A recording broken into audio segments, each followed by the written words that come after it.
할렐루야. 6월 24일 토요일 묵상 말씀을 시작하겠습니다. 세상을 이기는 자가 되어라. 주님은 세상을 이기신 분입니다. 그리고 제자들에게 세상을 이기는 모습을 보여주셨습니다. 자로도 우로도 치우치지 아니하시고 오직 하나님 경외하는 모습을 보여주셨습니다. 중심을 잘 잡으셨다는 것입니다. 중심을 잃어버리면 모든 것을 잃게 됩니다. 에덴 동산, 섭리 역사, 중심이 흐트러지면 이방 역사뿐만 아니라 모든 역사가 다 틀어져 버립니다. 중심이 있습니다. 시대마다 중심하는 곳이 있고 하나님께서 역사하는 중심이 있다는 것이죠. 그리고 사람도 마찬가지 삶 가운데 내가 해야 될, 내가 중심을 두어야 될 일들이 있습니다. 그 중심을 잃어버리면 다른 것 또한 다 잃게 됩니다. 어떻게 그럴 수 있습니까?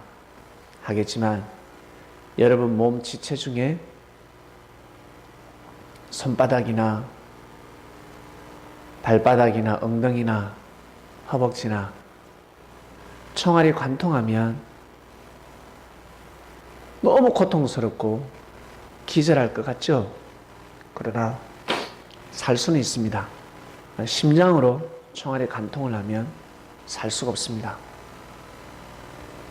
중심이 있습니다.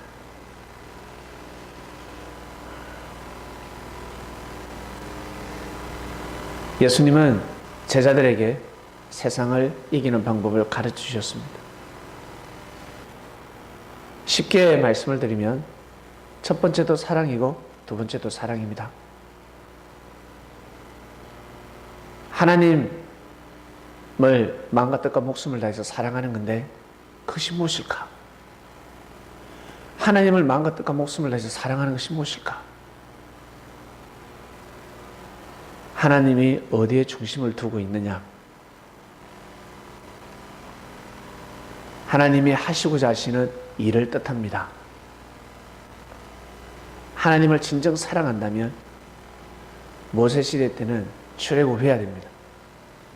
이제 쉽게 이해하시겠습니까?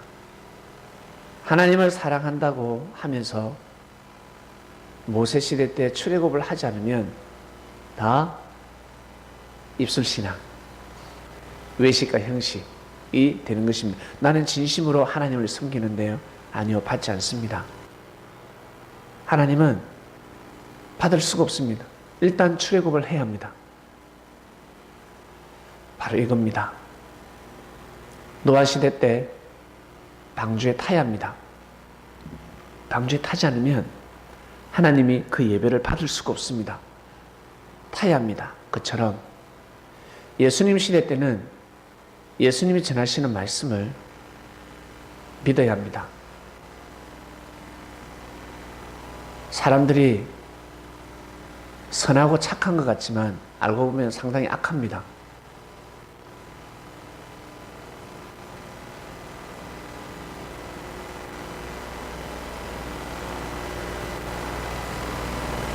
진리를 넣어보면 착한 사람인지 선한 사람인지 악한 사람인지 의로운 사람인지 분별을 할 수가 있습니다. 예수님이 그리스도 메시아야, 예수님이 이런 말씀을 하셔서 말씀을 전해보면 양인지 염소인지 분별을 할 수가 있습니다. 그 전까지는 모릅니다. 그게 무슨 뜻입니까? 이 사람이 건강한지 안 건강한지 진단을 해보면 안다는 것입니다. 가만히 봐서는 모릅니다.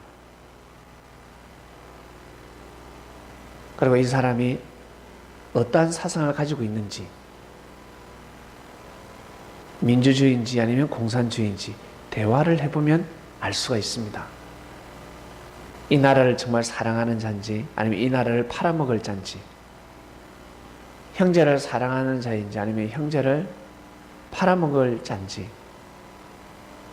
대화를 해보면 알 수가 있습니다. 그리고 문제가 탁 생겼을 때 알 수가 있습니다. 주님은 제자들에게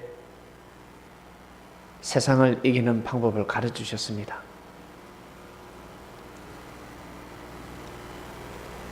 오래 참음을 가르쳐 주셨고, 인내를 가르쳐 주셨고, 용서를 가르쳐 주셨고, 긍휼을 가르쳐 주셨습니다. 그리고 입장을 바꿔놓고 생각해봐라. 네가 그 일을 저질렀다고 생각해봐라. 네가 잘못을 했다고 생각 한번 해봐. 너 바로 적결 심판하길 원하니? 심판받길 원하니? 긍휼을 원하잖아. 입장을 바꿔놓고 생각해봐라. 제자들을 깨우쳐 주셨습니다.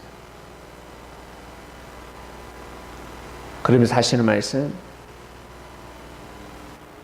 형제가 죄를 범하거든 490번까지 용서하라. 490번까지 용서하는 마음을 가져야 된다.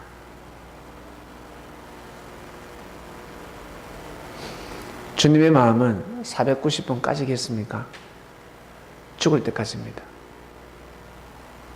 우리 몸이 이 땅에서 밧데리가 닿는 날까지 주님은 용서해 주십니다. 왜? 그것이 이기는 거니까. 일단 이겨야 되지 않겠습니까? 하나님의 힘을 빌려야 되지 않겠습니까? 하나님한테 맡겨야 되지 않겠습니까? 예수님이 하셔야 될 일을 하셨는데 그 일은 하나님의 일이었습니다. 참는다고 봐준다고 해서, 용서해 준다고 해서, 긍휼을 베풀어 준다고 해서 지는 것이 아닙니다. 이기는 겁니다. 성도 여러분, 이 말씀을 듣는 그리스도인 여러분, 우리 이기고 봅시다. 세상을 이겨야 합니다. 물과 피, 성령께서 정간다였습니다. 이번 주 본문 말씀은 요한일서 5장이었습니다. 1절에서 8절까지입니다. 7절 한번 볼까요? 정가하는 이는 성령이시니 성령은 진리니라 하였습니다. 정가하는 이가 셋이니 성령과 물과 피라. 또한 이 셋이 합하여 하나이니라. 마치 삼위일체처럼 우리 사람 영, 혼, 유 삼위일체 하나인 것처럼 성부, 성자, 성령 하나입니다.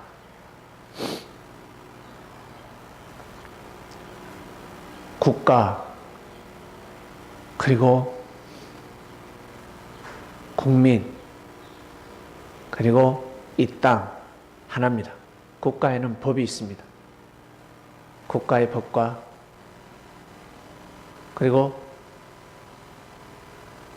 국가의 법과 그리고 우리 국민들, 백성들 그리고 이 땅 이 세 가지를 사랑해야 되는데 국가를 사랑한다면 이 땅을 사랑해야 합니다. 대한민국이라는 땅을 사랑해야 합니다. 국가에는 법이 있습니다.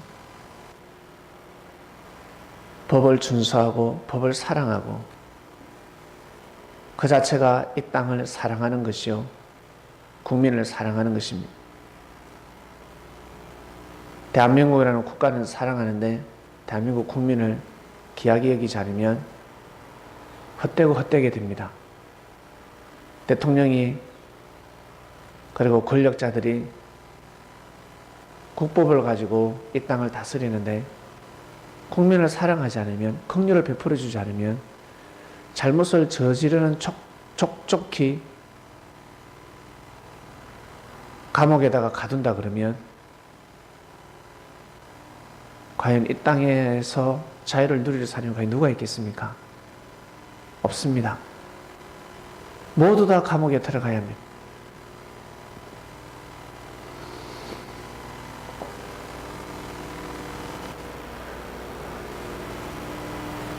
국가를 위해서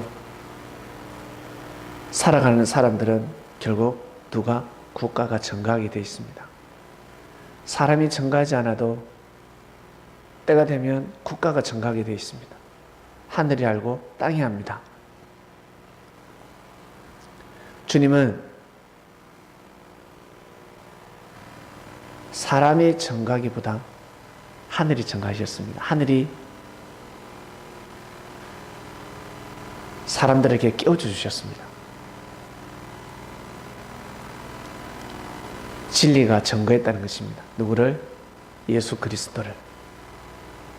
진리가 증거하고 있습니다. 사람이 일어나서 계시받고 환상 보며 예수님 증거하는 사람이 있습니까? 예수님의 말씀을, 행적을, 그의 제자 사도행전을 증거하는 사람이 있습니까? 없습니다. 진리가 증거를 해야 합니다. 진리가 내려와야 합니다.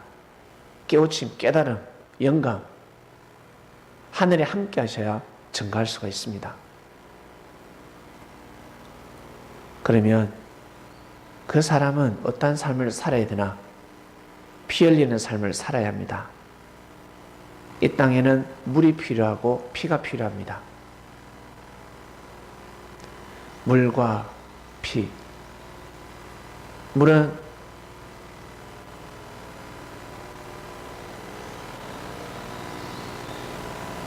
하늘에서 내려주시는 이 성령의 담비인데 요즘 많이 가물죠.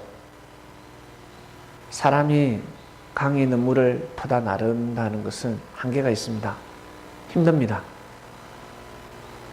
하늘에서 일단 내려야 합니다. 비가 와야 합니다.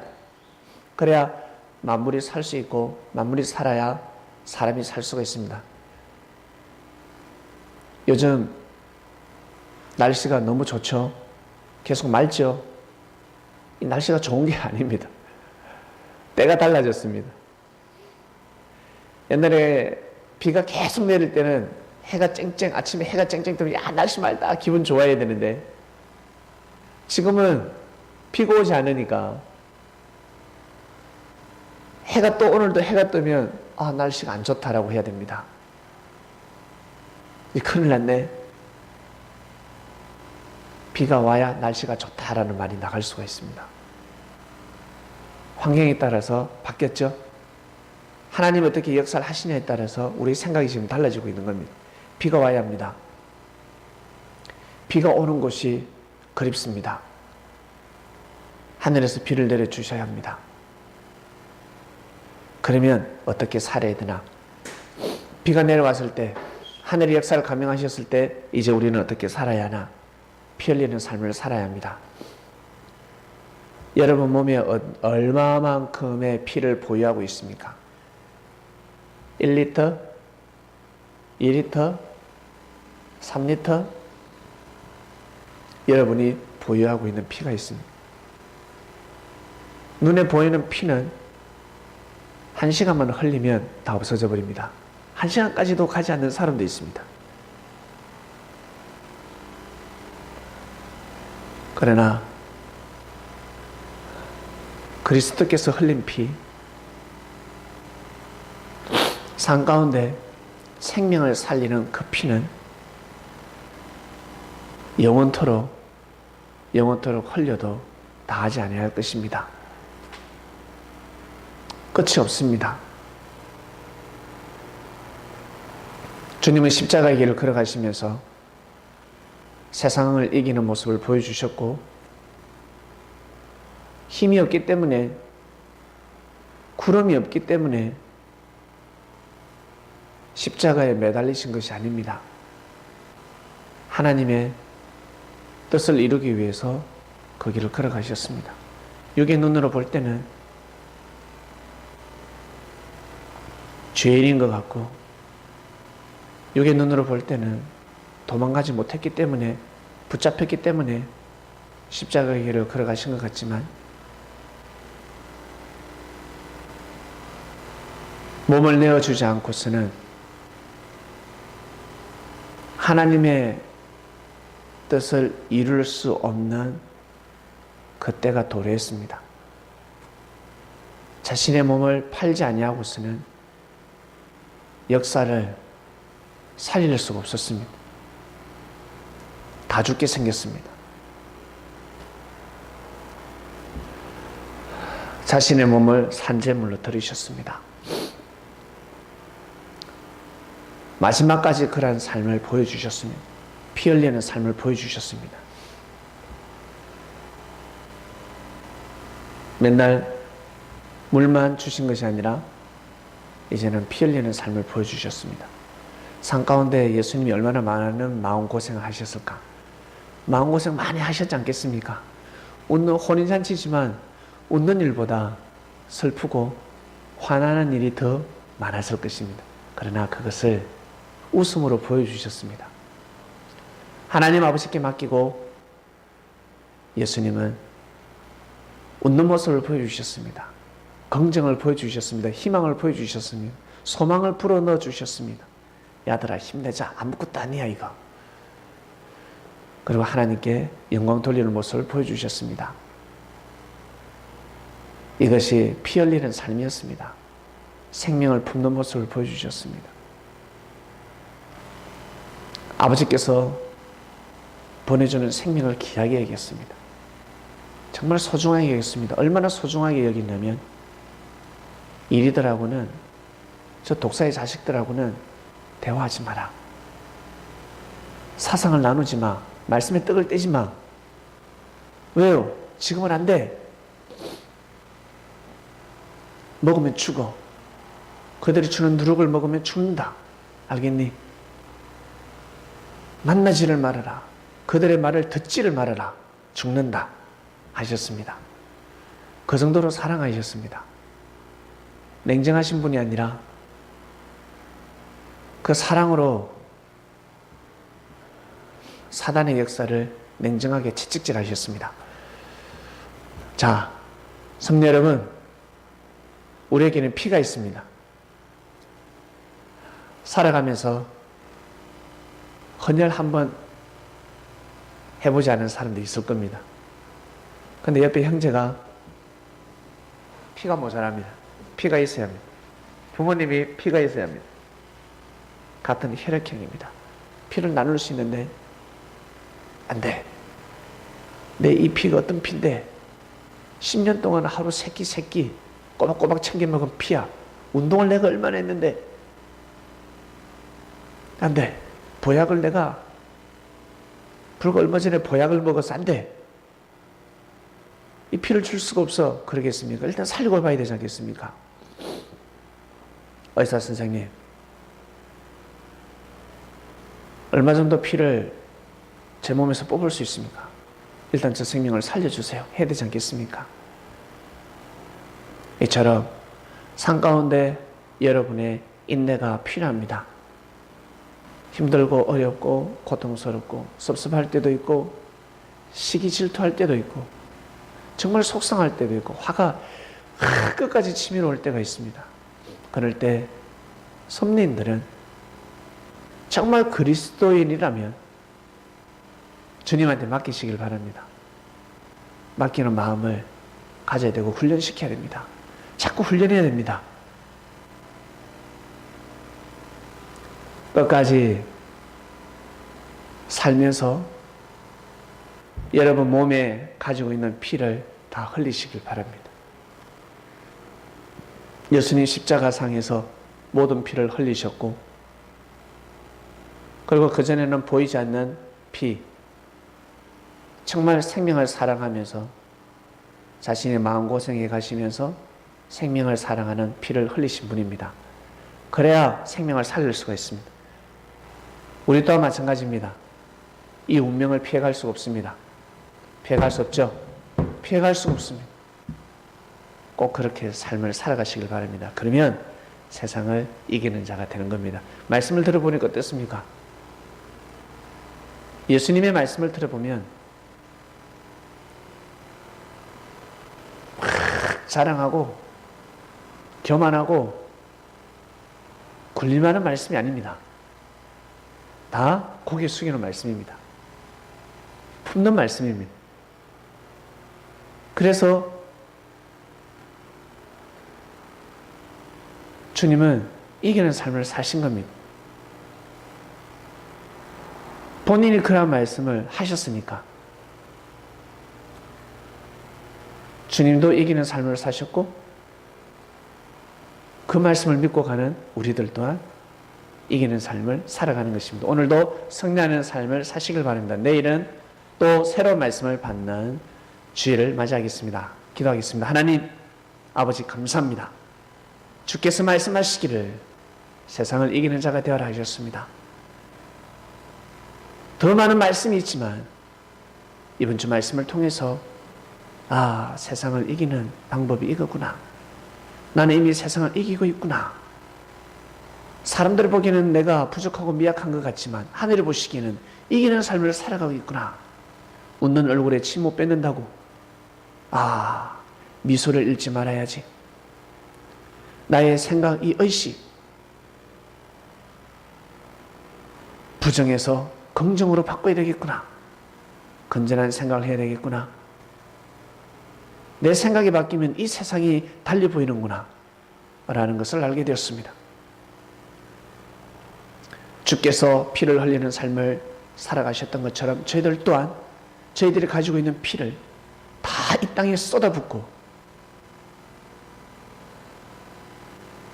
삶을 살 수 있도록 은혜를 베풀어 주시옵소서. 감사함을 드립니다. 오늘도 승리하는 삶을 살게 하시며 내일은 또 다른 주일을 맞이합니다. 귀한 말씀 받게 해주시옵소서. 감사함을 드리며 사랑하는 우리의 주님이신 예수님의 이름으로 기도드립니다. 아멘.